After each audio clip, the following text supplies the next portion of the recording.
Hey everybody, Karen and I are so happy to be back with you. Really looking forward to spending a bit of time with you, even if it is online, and certainly next week we'd love to see some of you in the studio audience. So here we are. It's great to be in Sydney. We know that you're all heading back here soon, but in the meantime you've been working pretty hard on your projects, and today is actually all about how you're going to pull that together.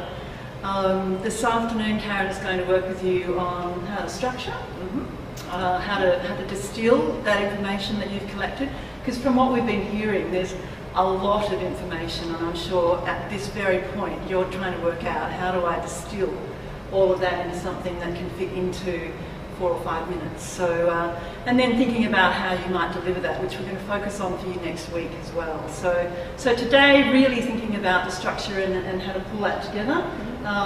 Some really interesting information that you'll be able to use not just for this particular exercise, but forevermore. Tomorrow as well, this whole webinar is going to be uploaded on Practera, so don't worry too much if you miss things on the slide today, or if you miss something that Karen or I say. Largely Karen today actually. It'll be there tomorrow and uploaded onto Practera, so that'll be great for you to be able to review. Yeah, what a great week we had in Shanghai. We were so delighted to be there and meeting so many of you that we really have fond memories of. We're really excited to see you again, and here's a good way of a little bit of time spent before the actual summit in Sydney. So I guess I'll hand to Karen. I'll pop back in and out. If you've got any questions, please send them through on WeChat, and we'll be looking at those and making sure that there's some answers on the fly. And yeah, just tune in and enjoy and review as you need, because depending on whether you're meeting as a group in the next couple of days, it might be nice to actually have a look at it before that. Absolutely. Over to you. Great, thank you. And I do suggest that you really do get on a call together or get together as a group after you've watched this session and really start to debrief how it is that you're going to implement that and take it forward. Because today and this focus is really all around strategy and structure, with a real view to how do you craft a winning pitch. And my goal today is to absolutely just break that down for you. I'm really imagining that there's a bit of overwhelm out there at the moment. You've all been working extraordinarily hard on your projects, and I'm sure you've got so many ideas. You're actually just not sure, for some of the teams, which way to go and exactly what direction you want to go and what it is that you want to position. So really, for the next probably 45 minutes or so, I really just want to help you think about a few really critical things that will help you start to get closer to what that final 5-minute pitch might be. And 5 minutes isn't long, so we really need to think about how to keep distilling that content so that it's really crisp, it's really tight, and it's persuasive, and you all feel really confident about what it is that you're saying. So the focus for today is really on a few key things. One is around getting clear on your communication objectives and what it is that you really want to achieve. We want you to think about your audience. How do you tailor for an audience? Content and distillation is a really big part of this. And then finally, structure. What's the order that you're going to deliver this in? How do you build a persuasive business case that's really going to help people understand what it is that you're pitching and what the value proposition might be? And that's a really critical step. So let's get started by really thinking about planning. And this is the element of let's just break it down into those really baseline steps and processes that I suggest you go away and really apply to your project and your pitch. And so when we think about planning, the first thing that we want to get clear on is what that communication objective is. When we're thinking about creating change in the minds of that pitch panel or your judging panel, getting clear on what specifically you're trying to achieve is absolutely critical to you getting people across the line and really understanding what it is that you're putting forward.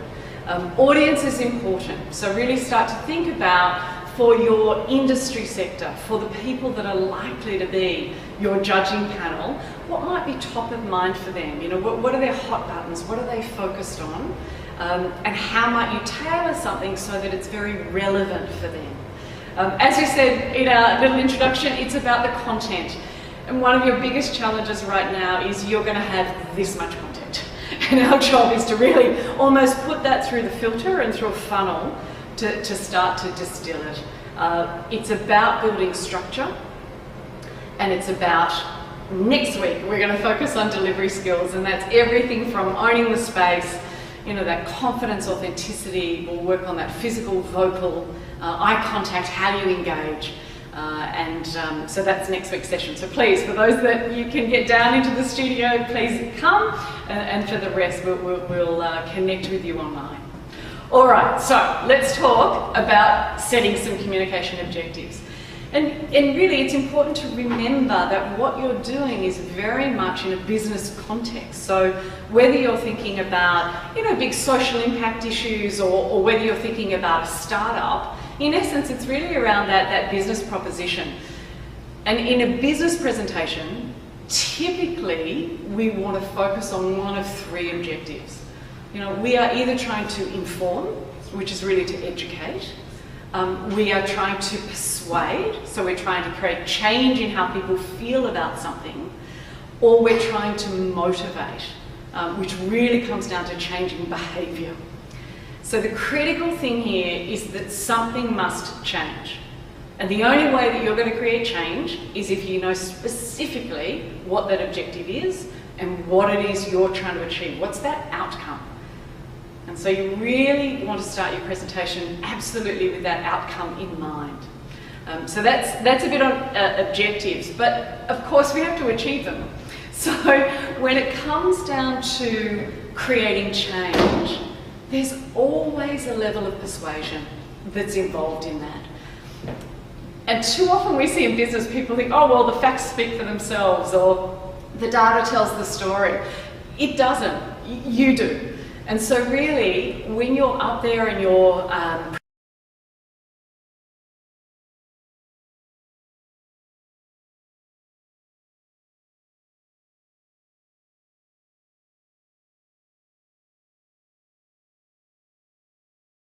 in terms of what's the outcome that we're trying to achieve, we said before that our goals are around to inform, to persuade, and to motivate. So in really simple terms, that comes down to changing the way people think, how they feel, and what they do. Okay, so the three key outcomes that we're working towards creating change in. So the question you have to ask yourself is, well what can we do to create that level of change in the minds of the audience?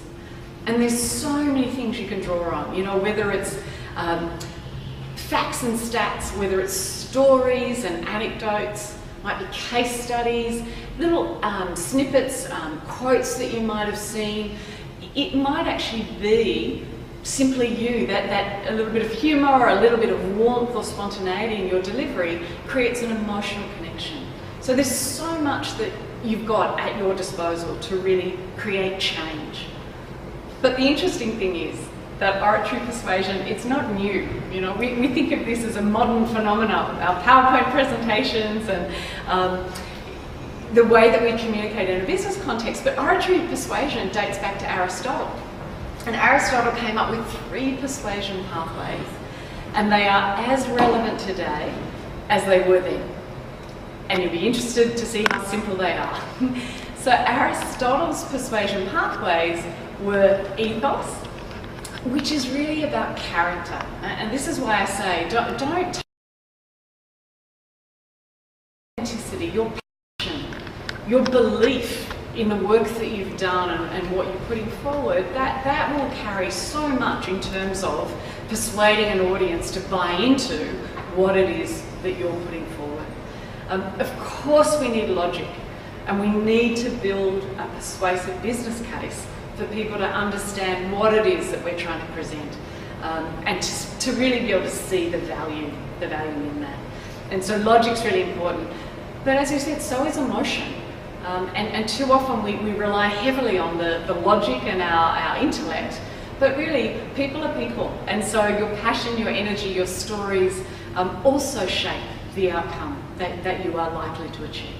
So there's just some things to think about in terms of, one, getting clear on your objective, and then secondly, really starting to think about, well, what's the best way for us to actually achieve that? Of course, then once we've got clear on our objective, we have to then start to think about, well, who's our audience? You know, who is it that we're actually pitching to? And you'll remember from our time in Shanghai, one of the things that we really started to talk about was different people have different communication styles. And they're looking to give information or receive information in a different way. And so I won't labour it because we've talked about this a lot, but you'll remember those 4 quadrants of that conceptor style, the conciliator, deliberator, and the driver. And the most important thing to remember is those horizontal matrix around those that are more extrovert versus those that are more introvert, those that are more people-focused versus those that are more task-focused. And those dimensions start to direct the way people like to interact. Now, the challenge with a pitch is on your judging panel, you might have one of each of those styles. You might have 3 people that all have the same style. So it's hard in this situation to really dig deep into who they are as people and what their preferences are. But the one thing I would say is you may notice it in the questions that come after your pitch. So tune into their communication style. Tune into whether, is that a short, sharp, direct, outcome-focused question? Therefore, do I need a short, sharp, direct answer? Is it a more human question? Is it a more visionary question? So it starts to give you a little bit of a sense of where that person's coming from and how best to build that rapport and to gain influence, and that's also what this is about. So styles are important. And then the other aspect is around understanding what shapes decisions. So with what shapes decisions, typically there are real rational characteristics and rational aspects that start to drive whether someone buys into and believes in your proposition or not. And so things there, you know, you really want to think about the business case. Is what you're putting forward investable? You know, is it scalable? Really highlighting what the profit or what the impact might be on an industry. Is it a game changer? You know, what's different? What's unique about what it is that you're putting forward? So really think about that from very much an outcomes point of view. But then, of course, as we said, you know, persuasion is emotional as well as it is rational. And so, you know, when it comes down to people making decisions, people, you know, buy, and we're not sort of buying a pitch here, but people buy from people they like, people they trust, or in our situation, perhaps people buy into an idea from people that they like or people that they trust. So, you know, again, thinking about what are the emotional dimensions that you might position in order to be able to get something across the line. And it might be things like social impact, altruism. It might be the way that you work as a team if you've got more than one presenter.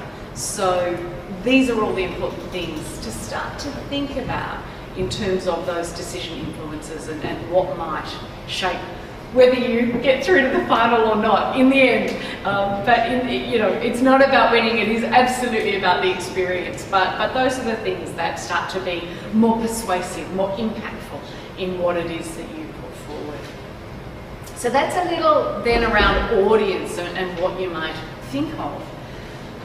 But I think for where you're at right now in the process, and I think that's why it's so important to start to think about when you come back together in Sydney, you really want to come with your pitch presentation already developed in a lot of sense, so that then you can come and really get some feedback around structure and key messaging. So let me take a break for right now, and I'm going to come back to that aspect of content and really help you work on a bit of a mind map to start to frame that. but we're keen to get some questions coming in through WeChat. So we're just going to take a little moment just in case there's some questions around the communication objectives and really understanding your audience before we move on. So we will be back with you very soon.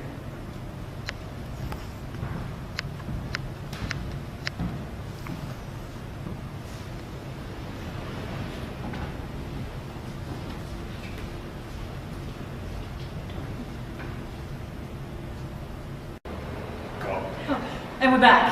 So we've had some questions. We have had some questions. So Sarah posted a question to us around really this issue of you've got limited time, so you've got a total of 5 minutes. And so the question is, how do you integrate multiple team members when you've got such limited time? And I'm sure that's a question that is actually on all of your minds. So a couple of things to say. I think one of the challenges is that 5 minutes goes really fast, and we're about to look at structure, and I'll give you a sense of timing around how long you should spend on an introduction, your main presentation, and then your close. And one of the challenges is that time goes really fast, and you don't want all of your time spent on long introductions or complex handovers between presenters, because suddenly your time has gone. One thing to add there too, so when you are actually creating your presentation or your pitch, I think it's really good to really think about, writing out your messages. So okay, these are the things we really want to land, and then a couple of days later you're just going to refine that, strip it back, and then just really land those really succinct messages, and then within the 5 minutes you'll be able to tell a pretty comprehensive story. So keeping it, like, there's no luxury in over talking a point, so absolutely just keep it stripped back. There's lots of animation. Yeah. So, a couple of recommendations is one, given the time frame, your safest strategy is to choose 1 or 2 of your best presenters to represent the team. That's going to be the smoothest and easiest. I think Louise and I, though, have been talking about the fact that what's the challenge here is that it's such a group effort, and you've all put in as much as each other through the experience. And so it's a little tricky in terms of, okay, are we showcasing these people when really it's been such a team effort? So one of the alternative ideas Louise will talk through as to how you might showcase all of the members, but perhaps go with one. Yeah, I think it's a really good strategy to have everybody up on stage, introducing themselves, handing to the next person, making eye contact. So for example, hi everybody, I'm Louise. Hi everyone, I'm Karen. And then we go on, and then you've got a couple of people that just step forward and then take the opportunity to tell the story, and step back, but make sure there's lots of good interaction with your teammates, and everybody that's looking on, that's maybe not doing so much speaking, are like, yeah, that's right, we really believe in that, yeah, that was a great point. So, that lovely interaction that occurs when you're really in it, so that you're not necessarily having to be speaking to be presenting. Yeah, very much. And the only thing to do if you are going to take that strategy is to name it. So as you're opening, you would say, we're going to introduce the team, and then I'm going to take the majority of the presentation from there. So let me hand over to. So we want this all to be well rehearsed and very smooth in the delivery when you go up.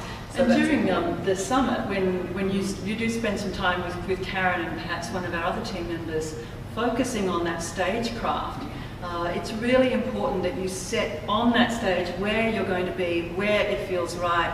And then of course next week we're going to focus on all of those delivery skills, so that when you've got an audience of 1,000 people, you're reaching that audience because your physical presence and your eye contact and your gestures and that ability to stand and be really still, that's going to come through. So just to shape it up and to make sure it looks good on the stage, there's nothing sort of running into each other and where am I going next type stuff. Absolutely.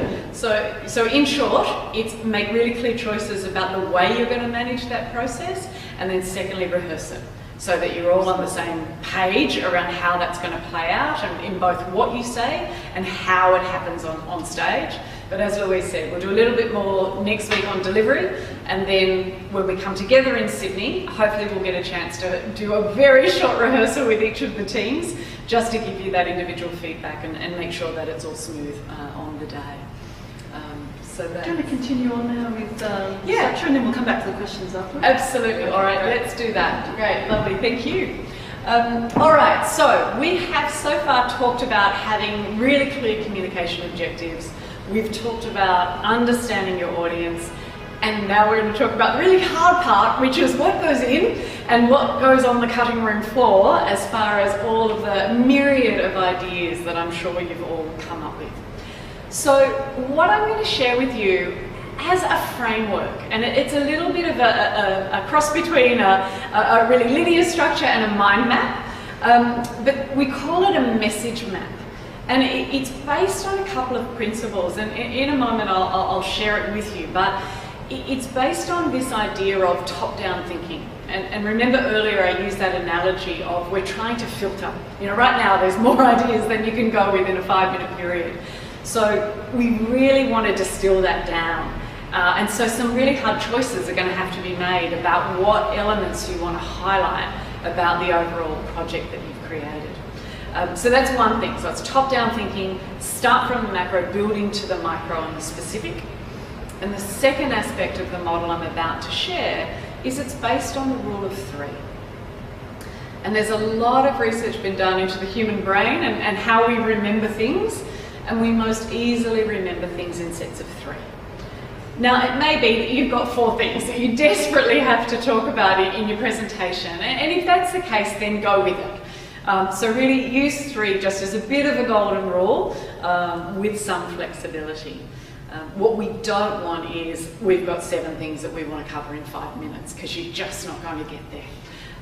So let me share the model, and we will also provide this in a soft copy to you afterwards, so you can all print it off and really use that as the basis. And but at the same time, it's one way. There are other ways that you can approach this, but it's a good baseline tool to start framing up your thinking at least.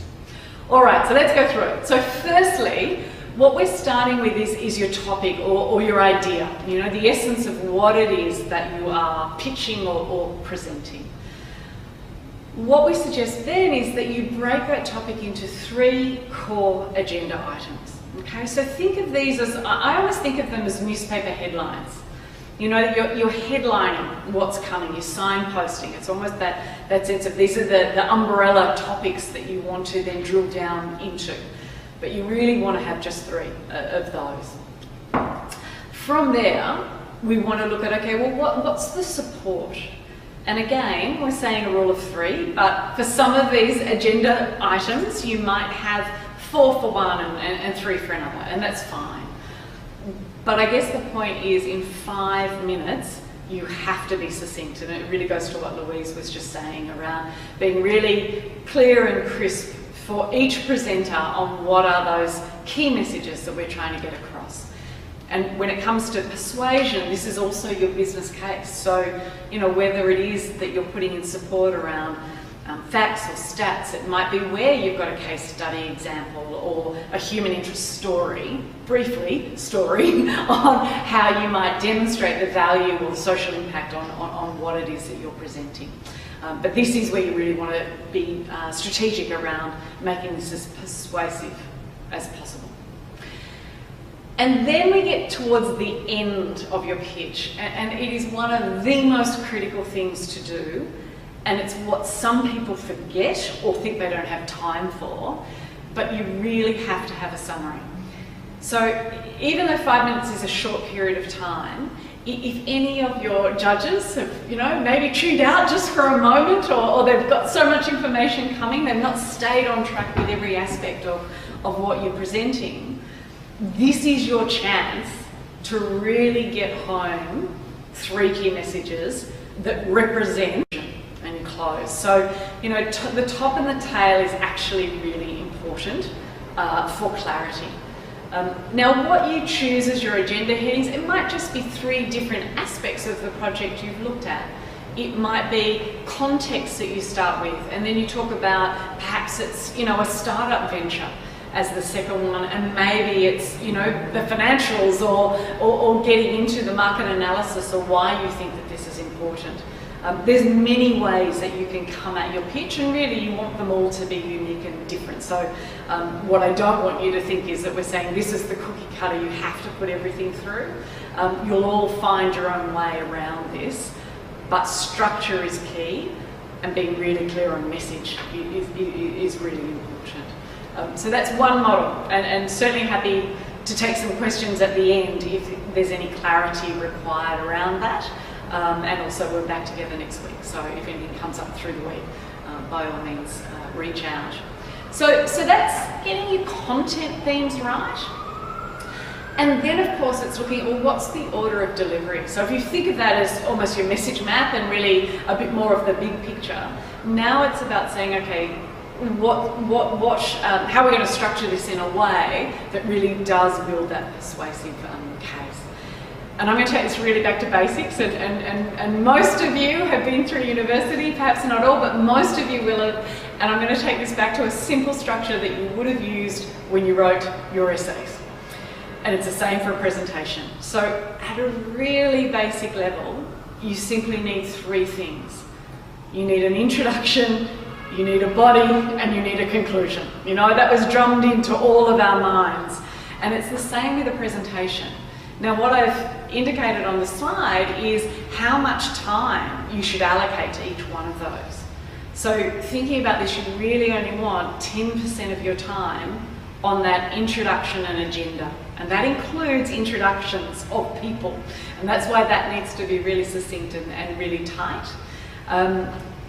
For our main body, we've got about 85%. And then for our conclusion, it's 5%.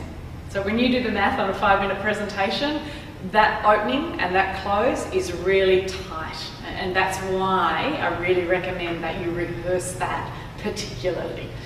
Because you can lose a minute or two in that opening, and then you're really going to run out of time as you start to build the story. So something to bear in mind. And another really simple way to think about that introduction, body and conclusion is a really simple, very old framework I got taught about 20 years ago, which is tell them what you're going to tell them,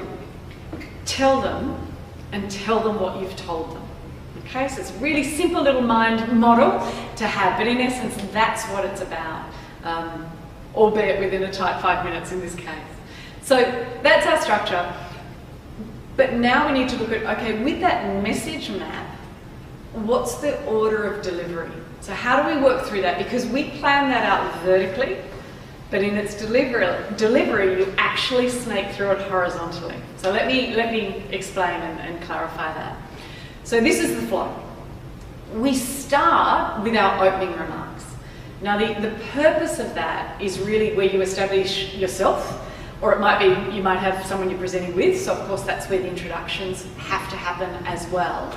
And it's also where you talk about, well, this is our objective, or this is our, you know, what we're trying to achieve today, or what we'll demonstrate. Or today we're going to talk to you about, you know, whatever it might be, a social impact project. From there, we want to highlight that agenda. Okay, so remember, they're newspaper headlines, you're only signposting. No detail here. If you dive into the detail here, you've lost them before you've given them the roadmap. For the body, as we've said, it really is about persuasion, remembering that is rational and it's emotional. So you need to have elements of both so that you appeal to different people in your audience. The summary is 3 key messages, and we want one message for each of those agenda themes that you've covered. And that's why it acts as a bit of a synopsis or a summary of what's the essence of what it is that we've just presented. And there's another reason for why it's important to have a summary. And that is that, you know, it's human nature. The longer that we listen to the same voice, the less engaged we become. And so what's happening to audiences' attention is it's kind of waning over time. Now luckily these are short presentations, but even for 5 minutes, there'll be an element of that. Until you say the words, in summary. It's coming to a close and it draws energy and focus from your audience back to those key messages. But the tip, you've got, you know, look, in this case you'll have about 15 seconds to get those key messages across. In perhaps a longer presentation, you might have 1.5 minutes to get those key messages across before that audience attention starts to wane away again. So it's really critical to not lose that moment, to have that really strong wrap at the end. And then of course, that leads into a really logical, strong conclusion. And your conclusion, it might be that you are, simply restating the main theme of what it is you've talked about. If you've gone for more of an overview of the project, it might be that you're putting forward a recommendation about what you think needs to happen as it relates to your project, or perhaps investment in a startup idea, if that's the direction you've gone. Or it might be a next step in terms of what you see the next step would be in getting closer to getting your project or recommendations up on their feet. And so that's a framework, and you'll notice there's this overarching theme with those core elements, which is what we call transitions. And transitions are critical. This is what keeps your audience on track with you. So when you move, say, from your opening to your agenda, it's just a little phrase that says, let me give you a sense of what we're going to cover today or in this presentation. As you move from one body item to another, you need to be able to put forward a transition that links those things. So it's almost, like a thread. You're trying to create a thread that really keeps that audience with you right the way through. Because when we dart off, and we might get a bit overexcited about all of our ideas, we can lose the audience. And so it's really important, and that's again, rehearsal is going to be really critical for when you get this on your feet and you're rehearsing all of those different elements as well. And so that's the flow, and it relates directly back to that message map. And we will give you soft copies of these so you can start to use that as a framework. But in terms of our bit of an overview session today, and we really have had that focus on strategy and structure, and next week we'll talk a lot more about delivery. But I do want to leave you, of course I need a summary, I'm going to leave you with a couple of key thoughts. And that is simply one. The first one is that people think they've got no time to plan because we're all so busy and we just want to dive in and get it done. But honestly, just getting together and going through the principles we've talked through today as they relate to your project and doing that as a team is really critical, and I promise you it will save you so much time in the long run. Get clear on your objective. So what is it that you're trying to create change in as far as what you want your judging panel or your audience to think, feel or do differently as a result of what it is that you're saying. So get clear on that. Think about your audience, think about who they are, where they might be coming from, what their interests might be in the industry sector or the topic area that you have been working on. And think of that again, rationally and emotionally, to get that persuasion in place. The message map, it's about distilling. That's your biggest challenge in the next 2 weeks, is how do we distill all of those ideas and content? And that map will really help you. And even if you do a couple of iterations of it, that's all part of the process. So, just use that as a tool to really start to workshop your ideas. And then finally, structure around order of delivery is really important, and the links that keep it, you want it to come across as a story, not a structure. And so as much as we've got a really strong framework that underpins it, which ensures that you have logic built in, you don't want it to come across as robotic, that you're following this set structure. It's all about trying to tell a story, and it's those transitions and links that help you create that. So again, it's about practice and rehearsal and smoothing it out. And the more you do it, the easier it really will become. So for now, that's what we've got to share around strategy and structure. But of course, we're really open to questions, and we've just covered another couple of modules that may well have generated some thoughts, and we're very happy to respond to those now. So again, let us take a moment, little break, shoot through your questions, and then Louise and I will come back and answer those before we close out for today. All right, back in a moment. Thanks a lot. Hi everybody. So a couple of questions have come through. One in particular, Karen, was about the best use of that 5 minutes.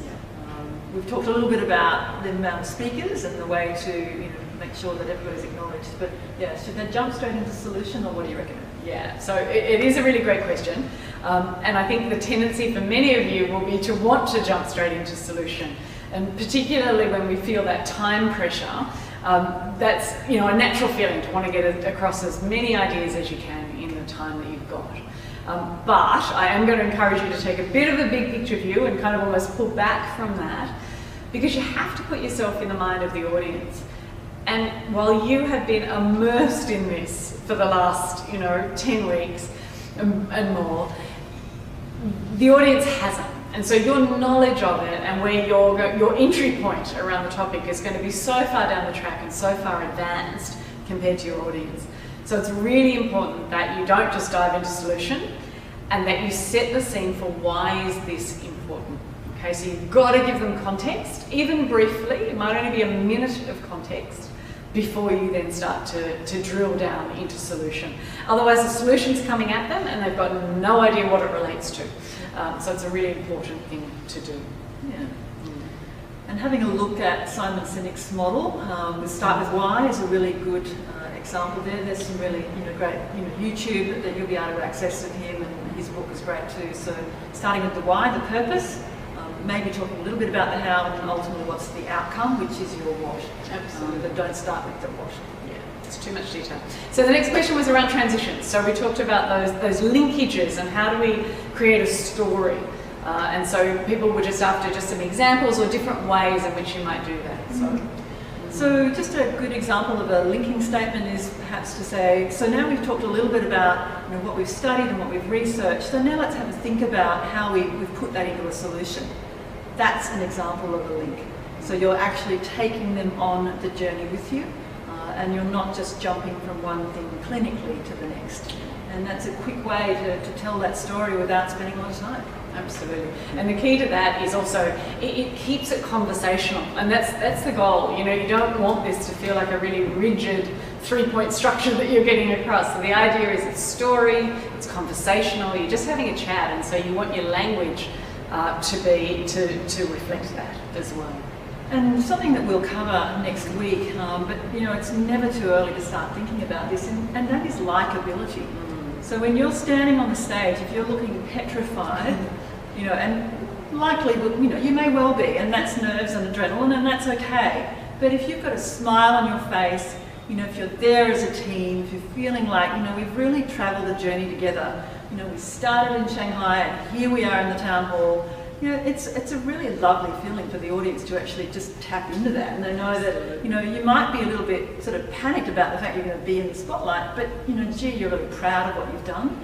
I think that's a really key thing too. That's right, and remembering that the audience is supportive of you. They want you to do well, and realistically they're sitting in their seat and they're just glad it's you up there and not them. So you've got to go into this thinking you've got to really, you've got people that are really barracking for you, and I think you've got every right to stand up there confidently and proudly to really represent all of the hard work that you've all put in. So, all right, one last question. Yeah, so I think the last question for today we had was basically around how to tap into those succinct answers and maybe pick up on the style of that person that's asked it, so that we can really, be in tune with where they're coming from. Yeah, very much. And so one, it's about tailoring or understanding what the motivation is of the question and where that's coming from a style perspective, and really trying to tailor and respond in a way that's going to connect with that individual. But the other really important thing is you just don't have the luxury of time for really big, long-winded answers. So in the Q&A, it's not the time to be setting the scene for all of the context. You might get 1 or 2 questions at the end, and you really need to give a very short, succinct answer to whatever question might come, because the reality is you are under a time frame and you will get pulled, so you want to make sure that you're not mid-sentence and elaborating on too long at the point that time gets called and you're off. So really focus on just keeping it sharp, keeping it tight. Yeah. Great. So I think that's it from us this week. We'll be back with you next week, and very happy to be there. Absolutely. So anyone that's in town, in Sydney, come and join us. We'd love to see you. And for those of you further afield, we will look forward to reconnecting with you online. All right? And we'll see you in Sydney eventually. Just a quick shout out to Beehive. This is a fantastic location. Thanks Andrea, thanks Brendan. It's a really great studio, so we should make more of this. Absolutely, and they've donated their time, facilities, and all of the streaming equipment that's actually allowing us to come to you live. So yeah, a big thanks to Beehive Industries.